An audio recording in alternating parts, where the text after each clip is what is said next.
हरियाणा में जैसे तैसे चुनाव की तारीख पास आती जा रही है, वैसे वैसे राजनीतिक सरगर्मी भी बढ़ती जा रही है। लेकिन इसी बीच कांग्रेस अध्यक्ष मल्लिकार्जुन खड़गे ने दिल्ली के कांग्रेस मुख्यालय में हरियाणा विधानसभा चुनाव के लिए पार्टी का घोषणा पत्र जारी कर दिया है। दरअसल इस लोक लुभावन घोषणा पत्र में कांग्रेस पार्टी 7 गारंटी लेकर आई है। गारंटी पत्र में कांग्रेस ने तेलंगाना मॉडल को अपनाया है, जिसमें 500 रुपए में गैस सिलेंडर, बुजुर्गों को 6000 की पेंशन और 2 कमरों के मकान का वादा किया गया है। कांग्रेस पार्टी ने किसानों को लुभाने के लिए एमएसपी को कानूनी गारंटी बनाने का भी भरोसा दिया था। तो एक बात तो साफ है कि हरियाणा चुनाव के लिए कांग्रेस ने 7 गारंटी के जरिए पुरानी पेंशन स्कीम और मुफ्त स्कीमों पर दांव लगाकर आगामी चुनाव में भाजपा को पटखनी देने की तैयारी की है। लेकिन वहीं दूसरी तरफ बीजेपी ने हरियाणा के लिए अभी तक अपना घोषणा पत्र जारी नहीं किया है, लेकिन इन कांग्रेस की इन 7 गारंटियों पर चौतरफा हमला किया गया है। दरअसल हरियाणा भाजपा प्रदेश अध्यक्ष मोहन लाल बड़ोली ने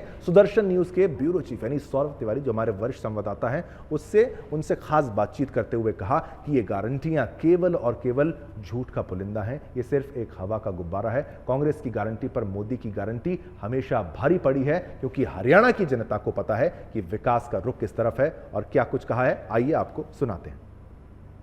कांग्रेस ने आज अपना घोषणा पत्र जारी किया है। हम बात करते हैं हरियाणा बीजेपी के अध्यक्ष पंडित मोहन लाल बड़ोली साहब से।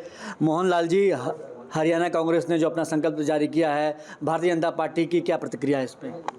ये आज जो कांग्रेस का झूठ का पिटारा आज उन्होंने ये 7 जो बातें इन्होंने अपने झूठ में बोली है, बहुत बड़ी झूठ कांग्रेस पार्टी बोलती रही है। और आज इस 2024 के विधानसभा चुनाव में भी इन्होंने झूठ बोलने का काम किया है।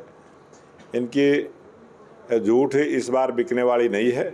और अध्यक्ष जगत प्रकाश नड्डा जी भारतीय जनता पार्टी का वर्ष 2024 का संकल्प पत्र जारी करेंगे। 19 तारीख को 11 बजे रोहतक से मीडिया सेंटर से जारी करेंगे।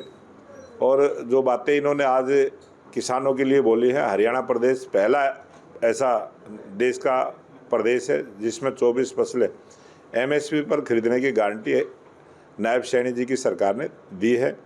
जो महिलाओं की इन्होंने बात की है, और पिछले लोकसभा चुनाव में भी 8500 रुपये खटाखट देने की जो झूठ कांग्रेस के नेताओं ने बोली थी, उसकी पोल खुली है। आज तक किसी भी प्रांत में जहां कांग्रेस पार्टी की सरकार है, इन्होंने लागू नहीं किया। मोहनलाल जी, आप पूरे हरियाणा का दौरा कर रहे हैं, क्या माहौल दिख रहा है हरियाणा में भारतीय जनता पार्टी के लिए? भारतीय जनता पार्टी का ये 2024 का विधानसभा का चुनाव स्पष्ट बहुमत के साथ भारतीय जनता पार्टी की सरकार हरियाणा प्रदेश में बनेगी। और कम से कम 62 विधायक भारतीय जनता पार्टी के इस विधानसभा चुनाव में जीत कर आने वाले। जो पॉलिटिकल पंडित हैं वो कह रहे 2024 के लोकसभा चुनाव में आप लोग 5 सीटें ही बस सिमट गए, तो कहाँ से बहुमत की आप लोग बात करते हैं?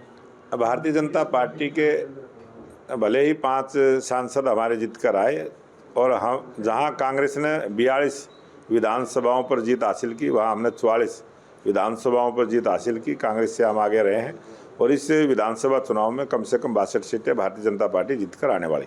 एक आखिरी सवाल, जिस तरह से अनिल विज ने सीएम पद के लिए दावेदारी ठोकी है, इस पर क्या कहेंगे आप? ये अनिल विज जी ने जो बात कही है उसको आप ने भी देखा होगा। उन्होंने अपनी इच्छा जाहिर की है, और इच्छा जाहिर की है, वो हमारे पार्टी के वरिष्ठ नेता हैं, और उन्होंने जो कहा है उनका वो व्यक्तिगत बयान है। धन्यवाद। ये कांग्रेस के संकल्प पत्र पर भारतीय जनता पार्टी की प्रतिक्रिया थी प्रदेश अध्यक्ष पंडित मोहन लाल बड़ोली साहब, जो दावा ठोक रहे हैं कि इस बार हरियाणा में पूर्ण बहुमत की सरकार बनेगी। सौरभ तिवारी, सुदर्शन न्यूज, दिल्ली।